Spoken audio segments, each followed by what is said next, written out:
Good morning, everyone. If you already hadn't watched my previous video, I just pretty much let the world know that I'm pregnant again with my second baby. And this pregnancy has been so much more difficult than my pregnancy with Remy. For starters, I've been craving so many foods that are just not available here in Australia. For example, like donaires and craft dinner, ketchup chips, dill pickle chips, all dressed chips, all of these things that are literally not made in Australia. And one of those things that I think about on a regular basis is the tomato mozzarella panini from Starbucks.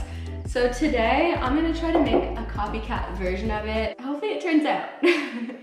So let's start off by getting our ingredients. And voila, that was quick. All right, it's a tomato mozzarella and spinach panini, and I believe there's basil pesto on it too. So I got some basil pesto. Let's do it. I couldn't remember what bread it was on, but I know it's the panini type bread. So I got stone baked Turkish rolls from Kohl's at the grocery store.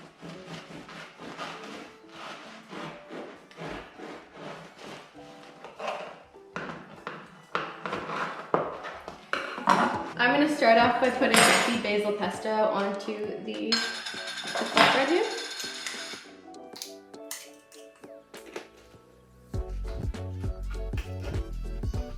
The weird thing about Starbucks, they did have one single Starbucks here in Western Australia, but it just didn't go over so well because the coffee culture here is very deep and it's easy to find a really good coffee. So when Starbucks was introduced, a lot of people were just unsatisfied and the sales just weren't there to keep it running. The one here in WA just totally flopped.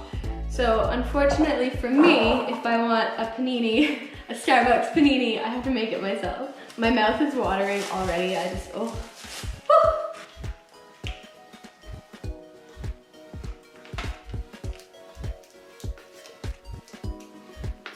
All right, I'm guessing that should be enough by the time it melts. Tomato time.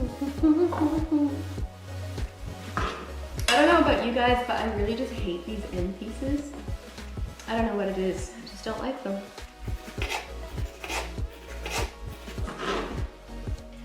I think that should be enough tomato. You really don't need a lot because look at the size of the bread. I'm not gonna cut up a full tomato. I just don't want my sandwich to be that tomatoey.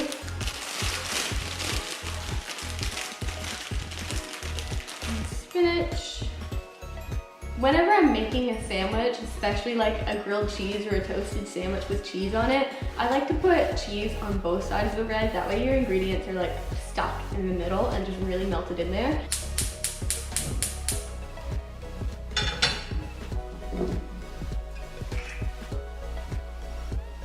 I'm going to put a little bit of olive oil on the frying pan just so my spinach and tomatoes don't stick to it.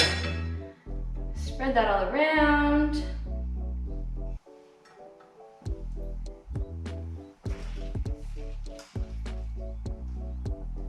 I know this seems like a lot of effort to cook the veg before you make the sandwich, but trust me, it makes all the difference in the taste.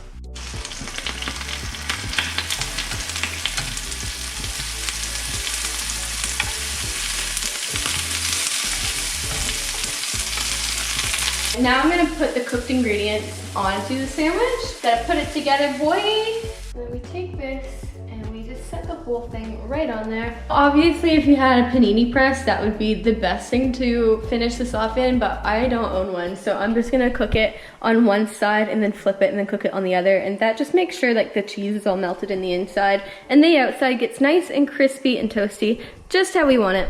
And that is it, my friends. That's how you make a Starbucks Copycat tomato mozzarella grilled panini. Technically, I know it's not quite a panini because it's not really in a panini press or on panini bread, but this will probably be the most closest I could get to it.